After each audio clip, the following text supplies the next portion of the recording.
Hello students, welcome to आव्या classes में बच्चों आपका बहुत बहुत स्वागत है। और जैसा मैंने बोला था कि अल्टरनेटिंग करंट को दो पार्ट में किया जाएगा। सो यहाँ पर मैं आपके लिए पार्ट 2 लेकर के आया हूँ। पार्ट 1 में कवर कर रखा हूँ। सो आपको अल्टरनेटिंग करंट के दिया बिल्कुल रिवीजन के व्यू पॉइंट्स हैं, तब भी मैं बोलूँगा कि पार्ट 1 को एक बार जाएँ और ब्रीफली देख लें। यदि आप केवल पार्ट 2 के कंसेप्ट को ही रिवाइज करना चाह रहे हो तो सीधे इस वीडियो को भी देख सकते हैं। इसमें हम लोग जो बात करेंगे पावर के बारे में बात करेंगे, रेजोनेंस कंडीशन के बारे में, quality factor, LC circuit, LC oscillations, choke coil, transformer और ये कुछ छोटे छोटे कंसेप्ट्स है उसके बारे में भी बात करेंगे। सो आइए हम लोग बिना समय गवाए हुए एक एक करके देखना शुरू करते हैं। सो पहला जो है वो कंसेप्ट नंबर 8 है। Concept number 1 to 7 first part में कवर किया जा चुका है। इसमें हम लोग बेसिकली लर्न करेंगे power in AC circuit, power factor क्या होता है, वाटलेस करंट क्या है, ये सब छोटे छोटे चीज़ों को लर्न करेंगे। इनफैक्ट पावर फैक्टर को हम लोग अगले कंसेप्ट में लर्न करेंगे। सो इसमें एक प्रॉब्लम है, एन इंडक्टर 20 मिली हेनरी, एक capacitor 50 microfarad and a resistor 40 ohm are connected in series across a source of EMF V 10 sin 340t। The power loss in the AC circuit. So basically AC circuit में power loss जो होता है उसको कैसे calculate करते हैं, ये मेरा एजेंडा है इस कंसेप्ट का। क्लियर है? आपको मालूम है कि यदि कोई DC सर्किट ले लेते हो, ठीक है, जहाँ पर एक वोल्टेज V वोल्टेज है और एक रेसिस्टर से आपको अटैच्ड रहता है, तो आप कैसे निकालते हो पावर निकालते हो I² R करके। ये रेड उतना अच्छा नहीं लग रहा है, मैं इस पर कोई दूसरा कलर लेता हूँ। या फिर पावर निकालते हैं आपको V इंटू I करके, या पावर निकालते हैं V² R करके, ठीक है। सो लेकिन यदि अल्टरनेटिंग करंट हो जिसमें कि आपको कुछ एक जिसका इम्पीडेंस आपको Z दिया गया हो, तो आप उस केस में पावर कैसे निकालते हो? आपको मालूम है कि अल्टरनेटिंग करंट में फेज वोल्टेज और करंट के बीच में फेज एंगल होता है, इसलिए पावर होता है voltage into component of current along voltage. Component of current perpendicular to voltage का कोई रोल यहाँ पर होता नहीं है। सपोज करो कि ये आपको V है और ये I है, इनके बीच का फेज एंगल फाई है। इसको देखकर आप समझ गए होंगे कि I क्या है, लीडिंग है, मीन्स कि ये बेसिकली कैपेसिटिव टाइप का सर्किट होगा, ठीक है। क्या होगा? कैपेसिटिव। मीन्स यदि RLC सर्किट भी होगा तो इसमें जो कैपेसिटिव कंपोनेंट है वो प्रीडोमिनेंट करेगा या RC टाइप का होगा। ये सब समझने में दिक्कत है तो पार्ट 1 देख लेना। सो बेसिकली I को हम लोग दो कंपोनेंट लेंगे, I cos phi और I sin phi, और जो रेसिस्टेंस होगा, जो आपको R के क्रॉस जो पावर ड्रॉप होगा वो क्या होगा? VRMS IRMS into cos phi। So basically VRMS और IRMS का वो कंपोनेंट जो VRMS के अलोंग है, इसको हम लोग ट्रू पावर बोलते हैं या एवरेज पावर बोलते हैं। बिकॉज ये अल्टरनेटिंग करंट में भी जो पावर का ड्रॉप होता है ना, वो केवल रेसिस्टेंस के अलोंग ही होता है, वो रेसिस्टेंस के कारण ही होता है। इंडक्टर और कैपेसिटर के कारण कोई पावर ड्रॉप नहीं होता है। सो एवरेज पावर निकालने के लिए ये जो फॉर्मूला है इसी को यहाँ पर लिखा गया है, ठीक है। सो आप इसको यदि एम्पलीट्यूड के टर्म में बोला जाए, मैक्सिमम वैल्यू के टर्म में बोला जाए, तो ये होता है V0 I0/2 cos phi। Clear है? बिकॉज आपको बस ये फॉर्मूला याद रखना है, VRMS IRMS cos phi, और ये आप इसको IRMS का होल स्क्वायर इंटू R भी बोल सकते हो। यदि IRMS का वैल्यू की बात करोगे तो क्या होगा? VRMS का whole square by Z² into R। So आपके काम का जो फॉर्मूला है वो क्या है? VRMS into IRMS into cos phi। यदि आपको दिया गया हो, phi दिया गया हो, IRMS दिया गया हो और VRMS दिया गया हो, यदि आपको केवल IRMS और रेसिस्टेंस दिया गया होगा तो आप अप्लाई करोगे ये फॉर्मूला का IRMS का होल स्क्वायर इंटू R। लेकिन आपको यदि VRMS दिया गया हो और Z दिया गया हो, R दिया गया हो, तो आप फॉर्मूला अप्लाई करोगे इसका VRMS/Z² इंटू R। क्लियर है? आगे बढ़ते हैं। कोई डाउट होने से मुझसे कमेंट करके पूछिएगा। कभी कभी इंस्टेंटेनियस पावर भी पूछता है, तो आपको यदि करंट और वोल्टेज का ये दिया गया हो तो इंस्टेंटेनियस पावर के लिए सिंपली VI कर देना, ठीक है, और इसको सॉल्व करके आप निकाल लेना।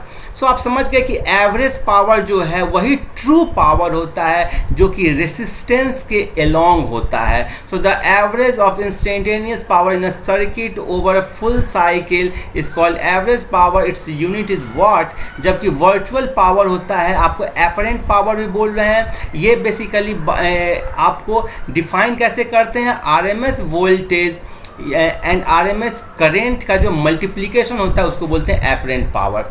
सो आपसे कभी पूछे कि ट्रू पावर और एपरेंट पावर का रेशियो क्या होता है, तो cos फाई के इक्वल होता है। बिकॉज आपको मालूम है कि ट्रू पावर क्या होगा, V R M S I R M S cos phi, और जो एपरेंट पावर हो गया वो क्या हो गया, वी ए। ठीक है, और वी ए जो होता है किलो वोल्ट एम्प्स में होता है, जबकि ये जो ट्रू पावर होता है वो किलो वाट में हुआ, वाट में हुआ। ठीक है, समझ गए, कोई दिक्कत नहीं है। अब इस सवाल को हम लोग देख लेते हैं, बहुत ही आसानी से सवाल को अब आप सॉल्व कर दोगे। ये सवाल क्या बोल रहा है, इंडक्टर है 20 मिली हेनरी का, कैपेसिटर है 50 माइक्रोफैराड का, एंड रेसिस्टर है 40 ओम्स का। तो आपको V दिया गया है 10 sin 340t। ठीक है, तो आपको पावर लॉस निकालना है। तो यहाँ पर आपको Z दिया गया है, R दिया गया है और V दिया गया है। तो आप यूज़ क्या करोगे, power is equal to V R M S, या इनफैक्ट करो IRMS का होल स्क्वायर इंटू R, और IRMS का वैल्यू क्या होगा, VRMS divided by Z square, ये इंटू R। और Z का वैल्यू आप कैसे निकालोगे, ये होगा R स्क्वायर, R का वैल्यू 40 दिया गया है। ठीक है, इंडक्टर का वैल्यू कितना हो जाएगा, ओमेगा L, ओमेगा का वैल्यू क्या है 340। तो 340 into 20 into 10 to power -3, that is ये कितना हो जाएगा 6.8 ओम हो जाएगा। और कैपेसिटर का वैल्यू कितना हो जाएगा 1/ωc, it is 1/340 into 50 into 10 to power -6। ठीक है, सो इस सब को आप सॉल्व कर दोगे तो आंसर देखना 0.51 वाट के इक्वल हो जाता है। आपको कोई भी दिक्कत हो इस फॉर्मूले में डाल करके तो मुझसे आप पूछ लीजिएगा। आगे बढ़ते हैं, नेक्स्ट प्रॉब्लम देखते हैं, और या कंसेप्ट नेक्स्ट है पावर फैक्टर का। ये बहुत ही इंपॉर्टेंट है, आजकल इससे सवाल लगभग हर साल पूछ रहा है। तो इसको कैसे डिफाइन करते हैं, देखो आपको मालूम है कि या तो V इधर है, I इधर है, तो ये क्या होगा, कैपेसिटिव टाइप का होगा, ये फाई एंगल हो गया। वैसे ही V यदि ऊपर में हो गया, आपको एंगल हमेशा क्या एंटी क्लॉकवाइज डायरेक्शन में लेना है। V ऊपर में हो गया और I आपको नीचे में हो गया, ये एंगल फाई हुआ, तो ये क्या हो गया, इंडक्टिव टाइप का हो गया। सो इन दोनों केस में जो ये फाई एंगल निकला ना, उसका जो कोसाइन होता है उसी को हम लोग बोलते हैं power factor. So power factor is defined as the cosine of angle of lag और लीड। ये बेसिकली आपको क्या है, लीडिंग टाइप का। देखो करंट यदि लीड करता है तो हम लोग उसको लीडिंग सर्किट बोलते हैं, और करंट यदि लैग करता है तो उसको क्या हम लोग बोलते हैं, लैगिंग सर्किट। ठीक है, सो डिफरेंट केसेस हो जाएगा, हम लोग डिफरेंट केसेस देख लेते हैं। पहला केस हो गया यदि रेसिस्टिव सर्किट है, मीन्स कि उसमें ना तो इंडक्टर है ना ही कैपेसिटर है, तो उस केस में जो पावर फैक्टर होगा, देखो फाई का वैल्यू 0 हो जाएगा, cos फाई का 1 हो जाएगा, और जो पावर होगा मैक्सिमम पावर का डिसिपेशन होगा, VRMS IRMS। क्लियर है, ठीक है, तो cos फाई का वैल्यू 1 हो गया है। प्योरली इंडक्टिव और कैपेसिटिव सर्किट, देखो ये बहुत इंपॉर्टेंट है, ये सेकेंड वाला केस बहुत इंपॉर्टेंट है। इस केस में आपको ये प्योरली है, मीन्स कि जो वोल्टेज या करंट है यदि प्योरली इंडक्टिव होगा तो इसमें फाई का वैल्यू कितना होगा बताओ, इसमें बेसिकली आपको ऐसे V होगा और ऐसे I होगा। तो प्योरली इंडक्टिव में फाई का वैल्यू हो गया -90 डिग्री, और प्योरली कैपेसिटिव में उसी तरह से फाई का वैल्यू हो जाएगा 90 डिग्री, मीन्स कि फाई का वैल्यू π/2 ही आ रहा है, cos फाई का वैल्यू 0 आ रहा है। सो कोई पावर का डिसिपेशन नहीं होगा। So no power is dissipated even though a current is flowing in the circuit, because power का डिसिपेशन जो होता है केवल रेसिस्टेंस में होता है। And this type of situation, this current is referred as wattless current. So wattless current जब आपसे पूछेगा तो अब आप उसका जवाब दे दोगे। सो आप देखो कि यदि कोई है, ठीक है, करंट का वैल्यू, और V यदि वोल्टेज इनके बीच का फाई एंगल है, तो I को आप दो कंपोनेंट में ब्रेक करते हो। पहला होता है जो कि वोल्टेज के अलॉन्ग होता है, इसको आप I cos फाई बोलते हो, और दूसरा होता है I sin phi. So I cos phi के कारण, इसी के कारण क्या होता है, पावर लॉस होता है, और I sin फाई का पावर लॉस में कोई रोल नहीं होता है, नो रोल। क्लियर है, सो बेसिकली आपको जो वाटलेस करंट है यही I sin phi आपको क्या हो गया, wattless current. So this current is quadrature means 90 degree voltage से बनाता है। RMS वैल्यू इसका क्या होगा, RMS वैल्यू होगा I RMS sin phi। अब इसका वैल्यू क्या होता है, इसका वैल्यू होता है आपको I sin phi। देखो करंट का वैल्यू मैंने ले लिया, इस इक्वेशन से जाओगे तो करंट का वैल्यू कितना हो जाएगा, V0/Z sine omega t minus phi. अब ध्यान दो वोल्टेज से फाई एंगल ये नीचे है, ठीक है। So sine omega t minus phi हो गया और जेड आप इसका इम्पिडेंस है तो मैंने डिवाइड कर दिया तो ये हो गया। सो ये बेसिकली आपको I0 हो गया। अब ये I साइन फाई लोगे तो क्या होगा, I0 sine phi into sine omega t minus phi. Clear है। सो ये जो हो गया ना, ये आपको ये वाटलेस करंट का हो गया इक्वेशन। और वाटलेस करंट का एम्पलीट्यूड क्या हुआ, I0 साइन फाई। क्लियर है। कोई दिक्कत होने से मुझसे पूछिए। आपने करंट का इक्वेशन निकाल दिया, उसका साइन फाई कंपोनेंट ले लिया। अब RMS value of wattless current क्या हो जाएगा, सो ये आपको पीक वैल्यू है तो RMS वैल्यू क्या होगा, इसको आप √2 से डिवाइड कर दोगे। मेरे ख्याल में कोई दिक्कत नहीं होना चाहिए। तीसरा और इम्पॉर्टेंट केस होता है LCR सर्किट। सो LCR सर्किट में आप जानते हो फाई का वैल्यू क्या होता है, tan inverse XC minus XL/R। Clear है, इसमें कोई दिक्कत नहीं। दिक्कत हो तो पार्ट 1 में देख लेना। तो फाई क्या होगा, नॉन जीरो आपको RL और RC और RCL सर्किट में हो सकता है। और इस केस में भी power is lost dissipated only in resistor, केवल रेसिस्टर में होता है। यदि रेजोनेंस कंडीशन होगा तब क्या होगा, तो रेजोनेंस कंडीशन में जानते हो आपकी जो XC is equal to XL होता है, या voltage across capacitor is equal to voltage across inductor होता है। और इस केस में आप इस इक्वेशन से देख सकते हो कि क्या हो जाएगा, फाई का वैल्यू 0 हो जाएगा, बिकॉज फाई क्या है, tan inverse XC minus XL/R है। क्लियर है। सो ये दोनों इक्वल हो गया, ये 0 के इक्वल हो गया और ये cos फाई का वैल्यू 1 आपको 1 हो गया। मीन्स फाई का वैल्यू 0 होता है जब रेजोनेंस कंडीशन होता है, तो क्या होता है, purely resistive circuit, because inductor और कैपेसिटर एक दूसरे को कैंसिल आउट कर देता है। और इस केस में पावर कितना हो जाएगा, I²R के। और जो मैक्सिमम पावर का डिसिपेशन होता है, हम लोग जब रेजोनेंस का भी कंडीशन देखेंगे तो रेजोनेंस में करेंट भी मैक्सिमम होता है और पावर भी लॉस मैक्सिमम होता है। अब क्या है कि आपसे ना यदि डिफरेंट एलिमेंट्स की जगह, इम्पीडेंस की जगह उसका वोल्टेज दिया जाए, मतलब आपको तो cos फाई निकालने के लिए R/Z का फॉर्मूला याद है, लेकिन अचानक से वोल्टेज आपसे पूछे तो कैसे निकालोगे, तो R की जगह वोल्टेज अक्रॉस R हो जाएगा और Z की जगह नेट वोल्टेज या वोल्टेज अक्रॉस इम्पीडेंस, क्योंकि वोल्टेज अक्रॉस इम्पीडेंस ही आपको नेट वोल्टेज है। ठीक है। सो ये हो गया VR डिवाइडेड बाय सारा वोल्टेज। क्लियर है, कोई दिक्कत नहीं होना चाहिए। दिक्कत होने से आप उससे पूछिएगा और पार्ट 1 देखिएगा तब ज़्यादा अच्छे से आप उसको समझ पाइएगा। यदि सपोज करो कि आपसे सवाल ऐसा पूछ दिया कि कोई एक रेसिस्टर है जो कि R वैल्यू का है और पावर P ड्रॉ कर रहा है, और अचानक से सर्किट इम्पीडेंस को R की जगह Z कर दे, तब क्या नया पावर होगा, तो उसका फॉर्मूला ये होगा। कैसे आता है, देखो P हो जाएगा आपको I RMS का whole square into R, that is V RMS का whole square divided by R square into R। ठीक है, जब ये केवल रेसिस्टेंस था तब। अब जब चेंज हो गया तो P डैश हो जाएगा V RMS का whole square by Z square into R। अब इसको डिवाइड कर दोगे तो आ जाएगा ये फॉर्मूला।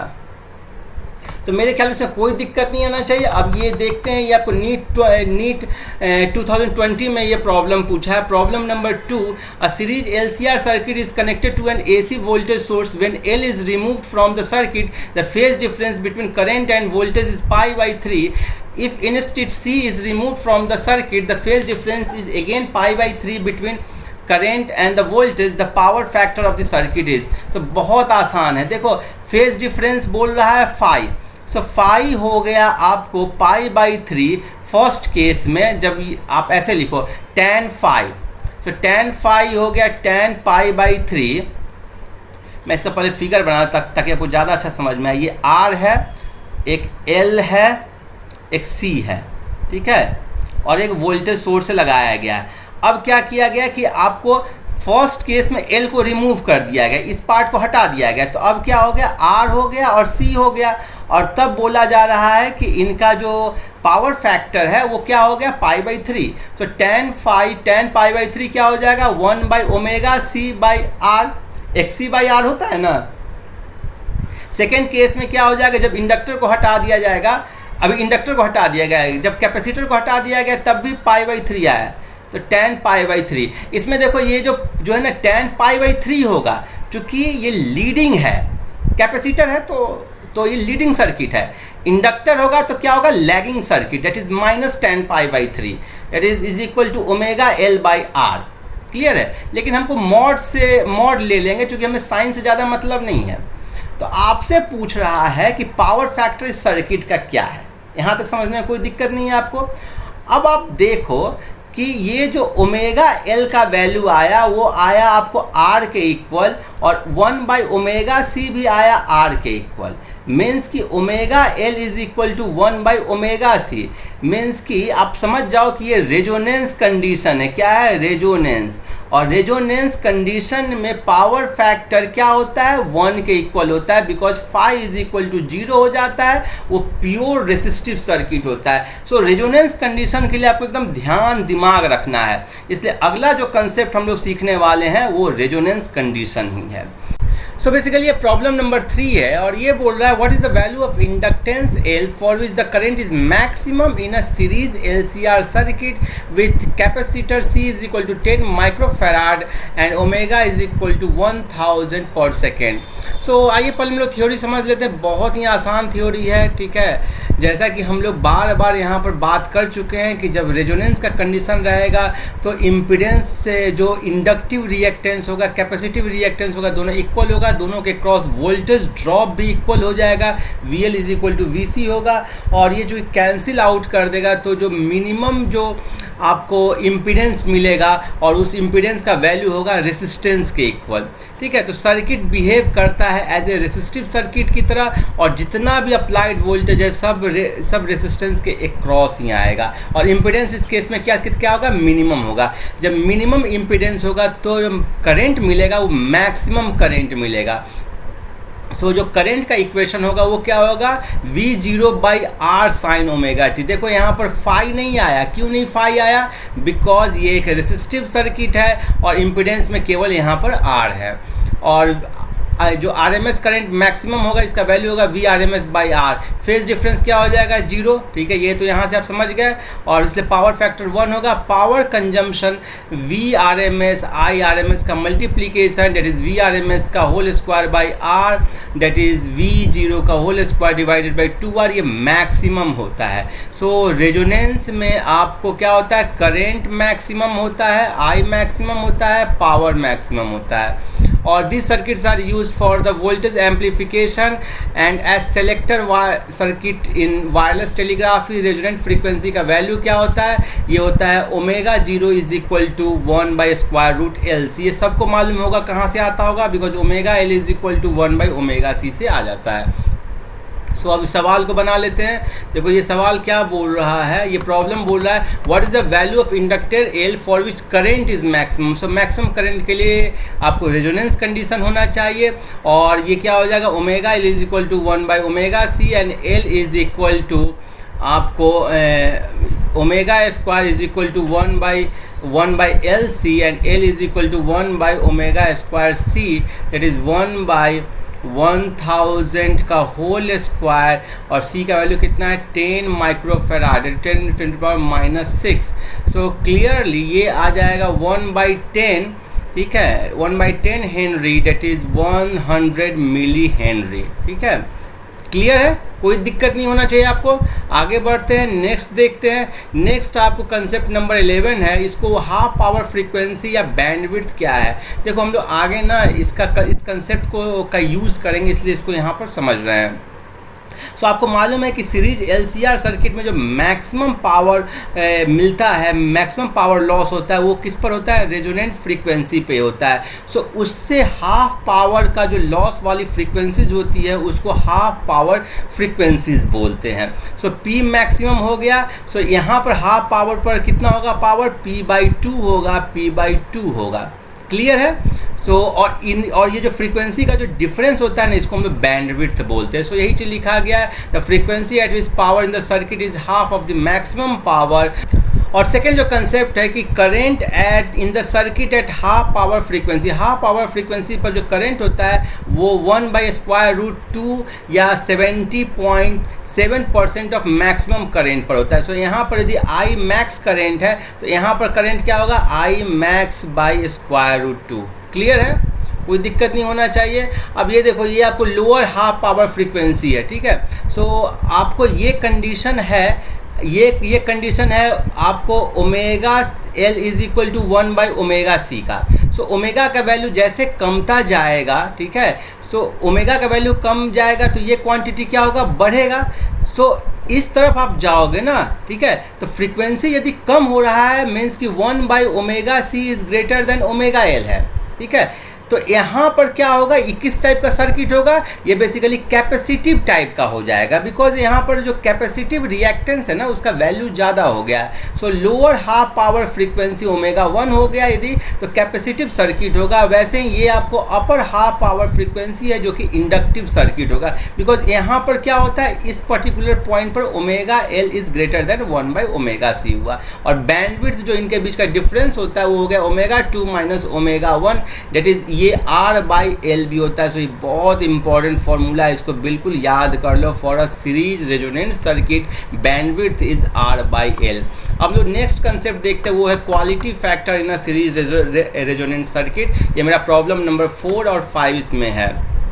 सो पहले हम लोग कंसेप्ट समझ लेते हैं। सो क्वालिटी फैक्टर होता क्या है, क्वालिटी फैक्टर को क्यू फैक्टर भी बोलते हैं, और ये डिफाइन करता है sharpness in IV curve at resonance, means कि रेजोनेंस पे कितना शार्प है, ठीक है। सो जब क्यू फैक्टर का वैल्यू बहुत लार्ज होगा तो शार्पनेस क्या होगा, मोर होगा। इस फिगर से आपको देख करके समझ में आ जाएगा।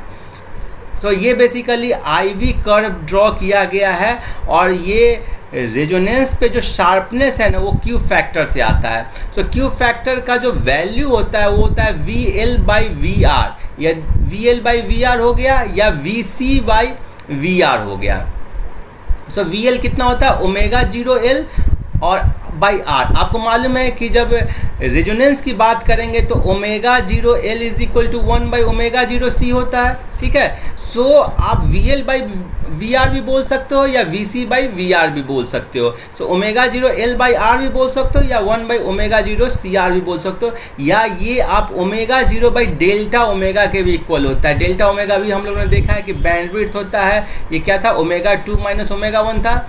सो क्लियरली आप यदि क्यू फैक्टर का फॉर्मूला के टर्म में देखोगे तो क्या है, ω0L/R, और ω0 का वैल्यू क्या है, 1/√LC इंटू L/R, और L को यदि अंदर ले जाओगे तो क्या होगा, 1/R√L/C। सो ये क्यू फैक्टर का फॉर्मूला हो गया। सो क्लियरली क्यू फैक्टर का 3 फॉर्मूला है, ये तीनों को याद रखना। ये हो गया, ये हो गया और ये हो गया।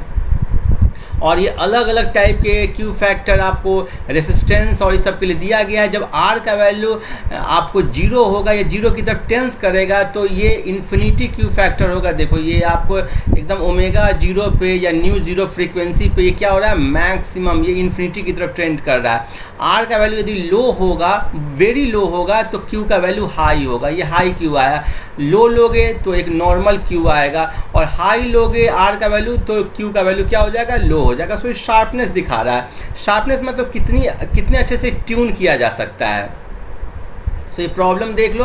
प्रॉब्लम जो है वो बोल रहा है value of quality factor is, तो यहाँ से आ जाएगा A हो जाएगा ω/L/R हो जाएगा, और आपको ये हो गया। फिर which of the following combination should be selected for a better tuning of an LCR circuit used in the combination. So आप बेसिकली क्या करो कि इसमें देख लो कि क्यू फैक्टर किसका ज़्यादा है। सो पहले के लिए आप कैसे सबको यदि सॉल्व करने जाओगे ना एग्जाम में तो बहुत टाइम लगेगा, ठीक है। सो आप देखो कि R चूंकि डिनोमिनेटर में है तो R का वैल्यू किस में सबसे कम है।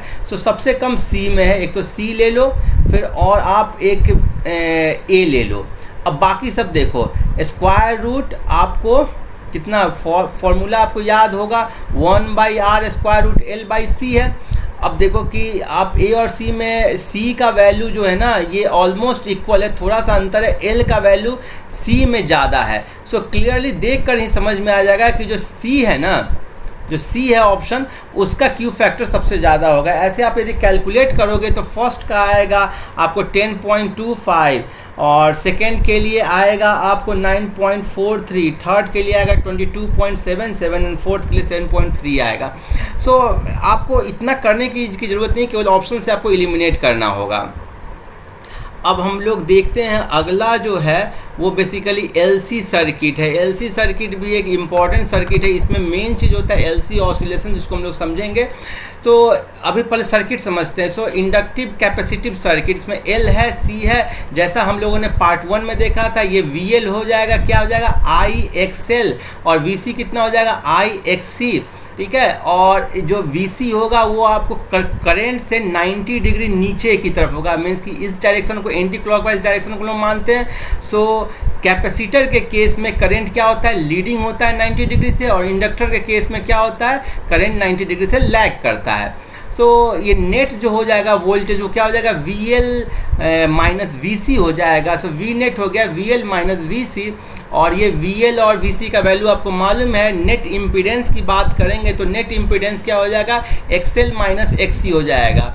अब करंट बहुत इंपॉर्टेंट है, बहुत इंपॉर्टेंट। करंट का जो वैल्यू होगा वो आपको क्या होगा, देखो I0 sign omega T plus π/2 होगा या माइनस π/2 होगा। देखो यदि VC ज़्यादा हो गया, सपोज करो कि VC यदि VL से बड़ा है, या बोलो कि XC यदि XL से बड़ा है, ठीक है, XC यदि XL से बड़ा हो गया तो क्या हो जाएगा, ये वाला जो है ना ये लंबा हो जाएगा, ये बड़ा हो जाएगा, और जो नेट वोल्टेज है ना वो बेसिकली कैपेसिटर के अलोंग हो जाएगा। सो क्लियरली आई क्या होगा, आपको लीडिंग होगा, सो प्लस साइन हो जाएगा। सो जब VC is greater than VL तो प्लस साइन हो जाएगा, एंड जब VC is less than VL होगा तो आपको क्या आ जाएगा, निगेटिव आ जाएगा। समझ गए।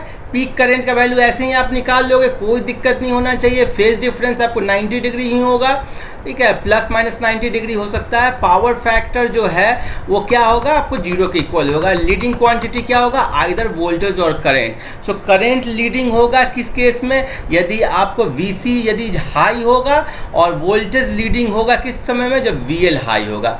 अब LC ऑसिलेशन बेसिकली हम लोग प्रॉब्लम नंबर 6 के थ्रू समझेंगे, और ये कंसेप्ट नंबर 14 है। बहुत ही प्यारा कंसेप्ट है, बहुत प्यारा कंसेप्ट। इसमें बोल रहा है कि टाइम t पे यदि charge Q is equal to QM दिया गया, मीन्स कि कैपेसिटर को एक चार्ज दिया गया, सपोज करो इसको V1 वोल्ट के बैटरी से हम पहले चार्ज कर दिए, तो जो नेट चार्ज मिल गया इसको वो क्या हो गया, 1/2 CV1 स्क्वायर, ठीक है, या फिर QM चार्ज इसको दे दिया हमने। अब इसको इंडक्टर से हमने अटैच कर दिया। सो इनिशियली इसके पास जो एनर्जी होगा ना वो क्या होगा, QM²/2C, यही एनर्जी होगा। और इंडक्टर डिस्चार्ज है तो इसके पास कोई एनर्जी नहीं है, सो इसका जो एनर्जी है वो 0 है। अब ये कैपेसिटर इसको एनर्जी ट्रांसफ़र करना शुरू करेगा, और कुछ देर के बाद इसके पास में एनर्जी 0 हो जाएगा, और इसके पास में एनर्जी कितना हो जाएगा, 1/2 LIM², क्योंकि इंडक्टर मैक्सिमम जो एनर्जी स्टोर कर सकता है वो LIM होगा। तो ये कैसे होगा, सो बेसिकली ये चार्ज ना एक करंट फ्लो कराएगा, और इस कारण से ये आपको इसमें आ जाएगा एनर्जी। अब कुछ देर के बाद फिर क्या होगा कि इंडक्टर इसको एनर्जी देना शुरू करेगा। सो एनर्जी देकर के इंडक्टर इसको आपको दे देगा QM²/2C। लेकिन ध्यान दो कि अब जो दूसरी बार जो इंडक्टर एनर्जी देकर किया तो इस साइड पॉजिटिव आ जाएगा, इस साइड निगेटिव आ जाएगा। मीन्स कि इंडक्टर जब इसको चार्ज करना शुरू करेगा तो ऐसे करके फ्लो कराएगा। सो ये हो गया। फिर कुछ देर के बाद फिर ये आपको सारा चार्ज इंडक्टर को दे देगा, और इंडक्टर में नेट आपको जो एनर्जी हो गया 1/2 LIM², और फिर फाइनली ये फिर से यहाँ पर पॉजिटिव चार्ज आ जाएगा। सो QM²/2C और यहाँ पर 0, मीन्स कि जो टोटल एनर्जी है ना वो इन्हीं दोनों के बीच में आपको वो ऑसिलेट होता रहेगा। सो क्लियरली आप बोल सकते हो कि then the charge oscillate in SHM way, और ये जो ऑसिलेट करता है वो सिंपल हार्मोनिक फैशन में करता है।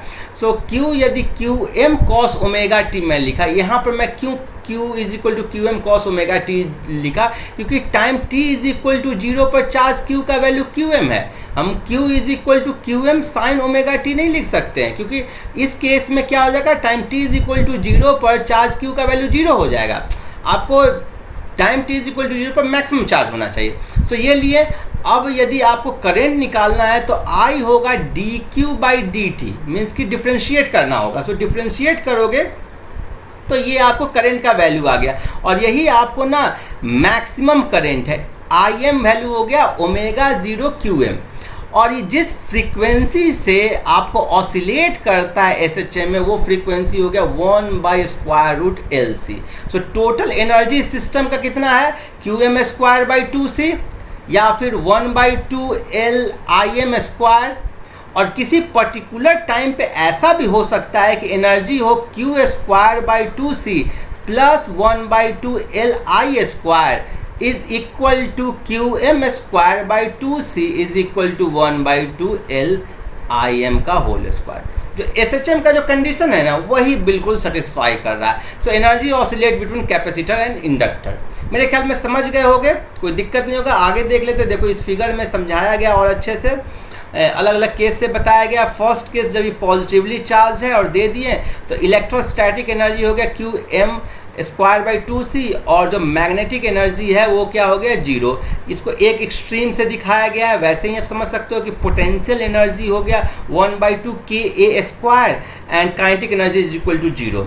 अच्छा, ये इंडक्टर के एनर्जी को ही हम लोग काइनेटिक एनर्जी क्यों मान रहे हैं, वो पहले एक बार समझ लेते हैं।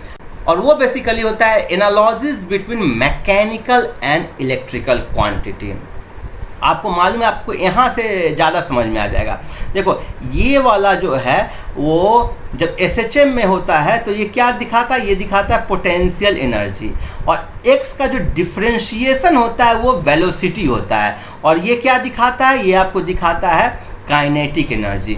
वैसे ही चार्ज का डिफरेंशिएशन हो गया करंट। सो ये वाला टर्म दिखाएगा आपको क्या, मैग्नेटिक एनर्जी, ठीक है। और ये वाला क्या दिखाएगा, इलेक्ट्रोस्टैटिक एनर्जी।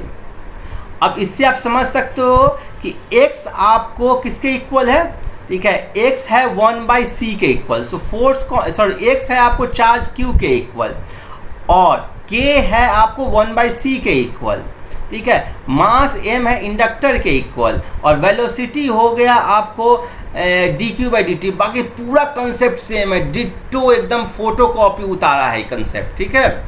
सो आप देख सकते हो कि ये सारे कंडीशन को पहले जब एक एक्सट्रीम पे है और मैक्सिमम आपको इलेक्ट्रोस्टैटिक एनर्जी है स्टार्टिंग में, फिर एनर्जी का देखो ट्रांसफ़र हो रहा है, आई करंट फ्लो हो रहा है, मैक्सिमम हो गया।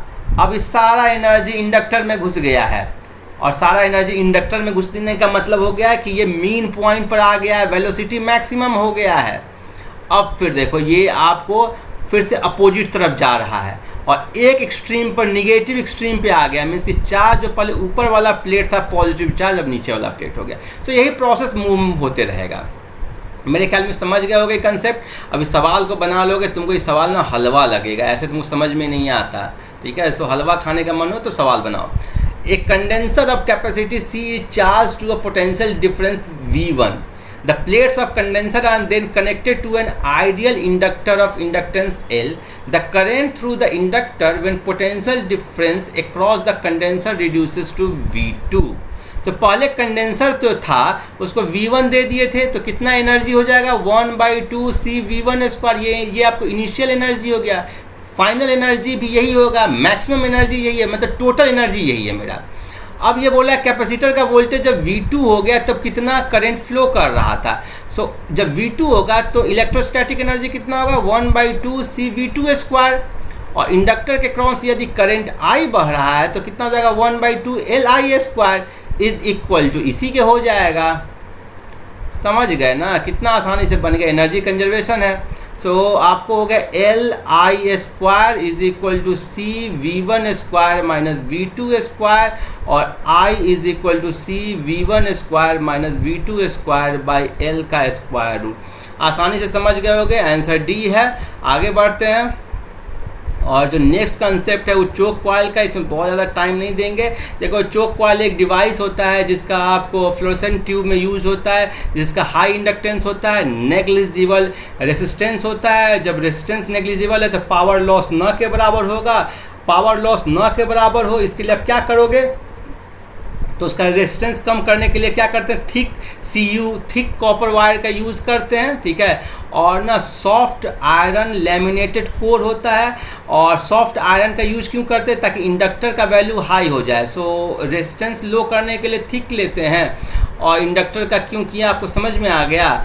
अब देखो कि इंडक्टिव जो रिएक्टेंस है उसको वही मेन उसमें रोल प्ले करता है, जिसका वैल्यू ये होता है, आपको मालूम है। और आइडियल चोक कॉइल होगा तो आपको जो रेसिस्टेंस है उसका वैल्यू आपको 0 के इक्वल हो जाएगा, लेकिन हालांकि आइडियल नहीं होता है। सो इन प्रैक्टिकल केसेस में चोक कॉइल एक आरएल सर्किट की तरह बिहेव करता है। ये डिफरेंट फ्रीक्वेंसीज पर डिफरेंट मटेरियल्स का बनता है। फॉर लो फ्रीक्वेंसी के लिए एल शुड बी लार्ज और iron core choke coil use होता है, जबकि हाई फ्रीक्वेंसी के लिए एयर कोर चोक कॉइल का यूज होता है। आगे बढ़ते हैं और नेक्स्ट कंसेप्ट देख लेते हैं। कंसेप्ट नंबर 6 बड़ा इंपॉर्टेंट कंसेप्ट है ट्रांसफार्मर का, इसे सवाल पूछता है। सो प्रॉब्लम नंबर 7 है, एक ट्रांसफार्मर है जिसका इफिशियंसी दिया गया है, वो प्राइमरी वोल्टेज और पावर सप्लाई दिया गया है। करंट आपको सेकेंडरी कॉइल में दिया गया है, तो आपसे पूछ रहा है कि वोल्टेज अक्रॉस सेकेंडरी कॉइल क्या होगा और current across primary coil, means कि आपको VS निकालना है और IP निकालना है। तो एक बार कंसेप्ट समझ लेते हैं, बहुत आसान कंसेप्ट, छोटे छोटे कंसेप्ट है। आपको ट्रांसफार्मर का यूज़ किस लिए होता है, क्यों भाई हम लोग इसको यूज़ करते हैं, किस लिए। सो आपको वोल्टेज को यदि बढ़ाना होता है, स्टेप अप करना होता है या स्टेप डाउन करना होता है, तो प्रिंसिपल ऑफ म्यूचुअल इंडक्टेंस का यूज़ करके हम लोग यूज़ करते हैं, और ये आपको ट्रांसफार्मर द्वारा किया जाता है। ये आपको एक वोल्टेज लेता है प्राइमरी से और सेकेंडरी में दूसरा वोल्टेज देता है। इसको इस तरीके से भी प्राइमरी और सेकेंडरी कॉइल को अरेंजमेंट किया जाता है जो दिखाया गया है। आपको प्रिंसिपल ऑफ म्यूचुअल इंडक्टेंस या इलेक्ट्रोमैग्नेटिक इंडक्टेंस में कुछ भी दिक्कत है तो आप जाकर के मेरा जो वीडियो है उसको देखिए, 3 पार्ट्स में, बहुत ही अच्छा है। सो बेसिकली यहाँ पर आपको ट्रांसफार्मर का बनाया गया है, ये आपको प्राइमरी कॉइल है, ये आपको सेकेंडरी कॉइल है, और प्राइमरी के क्रॉस वोल्टेज VP है, सेकेंडरी के क्रॉस वोल्टेज VS है, ठीक है। नंबर ऑफ टर्न्स प्राइमरी में NP है, सेकेंडरी में NS है। क्लियर है, P मतलब प्राइमरी और S मतलब सेकेंडरी, यही समझना। सो वोल्टेज का जो रेशियो होता है वो क्या होता है, voltage in secondary divided by voltage in primary is equal to number of turns in secondary number of turns of primary. So ये याद रखो, voltage VS by VP NS by NP। Current जो है ना वो उलट जाता है, सो करेंट इम्पॉर्टेंट है। So IS by IP is equal to NP by NS। So ये फाइनल हो गया, आप इसको एकदम बिल्कुल याद कर लो। करेंट ठीक है, सेम करेंट है वो उल्टेगा, वोल्टेज तो ठीक है, वोल्टेज सेम रहेगा। क्लियर है। सो स्टेप अप ट्रांसफार्मर क्या होता है, स्टेप अप मतलब क्या हो गया कि स्टेप हो गया, बढ़ा दिया, अप कर दिया। सो वोल्टेज जो सेकेंडरी में होगा वो प्राइमरी से ज़्यादा होगा, और ये तभी संभव है चूँकि वोल्टेज 1 to 1 रखता है। सो इसका मतलब क्या है, सेकेंडरी का नंबर ऑफ टर्न प्राइमरी से ज़्यादा होगा। सो आपसे बोलेगा कि स्टेप अप करना है तो सेकेंडरी में टर्न ज़्यादा करो, और उस केस में सेकेंडरी में करंट का वैल्यू कम होगा। स्टेप डाउन में क्या होगा, सेकेंडरी में नंबर ऑफ टर्न्स आपको कम जाएगा और सेकेंडरी में करंट उसमें बढ़ जाएगा। अब देखो, losses due to flux linkage, resistance of winding, eddy current को हम लोग लैमिनेशन से रिमूव करते हैं, या हिस्टेरिसिस के कारण भी लॉस होता है, वो सबको आप नेग्लेक्ट करते हैं, ठीक है। इफ़िशियंसी कैलकुलेट कैसे करते हैं, इफ़िशियंसी के लिए क्या होता है ट्रांसफार्मर में, हमेशा इफ़िशियंसी जब भी निकालना हो तो output power by input power. Efficiency क्या हो गया, देखो इफ़िशियंसी से बहुत सवाल पूछता है। Output power by input power, output power क्या हो गया, voltage in secondary into current in secondary, VS IS, और इनपुट हो गया VP IP।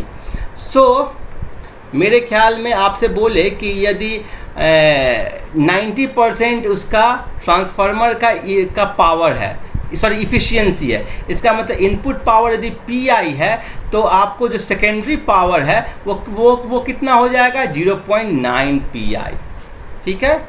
अब यदि अल्टरनेटिंग वोल्टेज की जगह डीसी वोल्टेज ट्रांसफार्मर में अप्लाई करेंगे तो क्या होगा, उस केस में वोल्टेज अक्रॉस सेकेंडरी जीरो होगा, करंट अक्रॉस सेकेंडरी भी आपको जीरो हो जाएगा।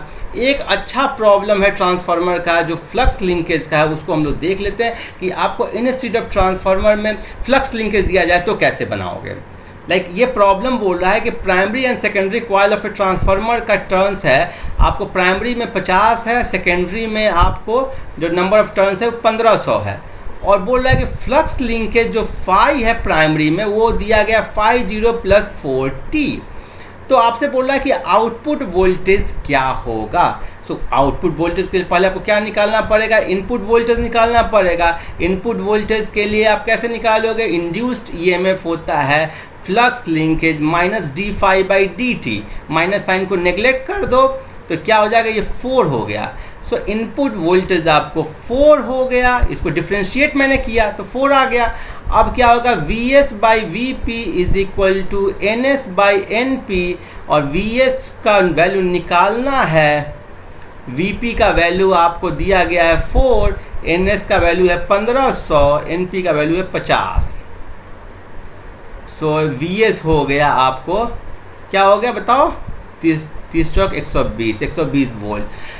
देखो फ्लक्स लिंकेज दिया जाता है तो ऐसे बनाते हो। अब ये जो ट्रांसफार्मर का सवाल था इसको एक बार देख लेते हैं, बहुत ही आसान सवाल है। तो मैं आशा करता हूँ कि ये सवाल को तुम बना दोगे झटके में, और उसके बाद झटके में यदि तुम वीडियो में यहाँ तक पहुँचे हो, यहाँ तक पूरा देखे हो, तो इसका मुझे आंसर कमेंट करके बताना क्या होगा, ठीक है। आई एम श्योर आपको कोई दिक्कत नहीं होगा, बहुत मज़ा किए होगे, बहुत अच्छे से समझे होगे, कोई डाउट नहीं होगा।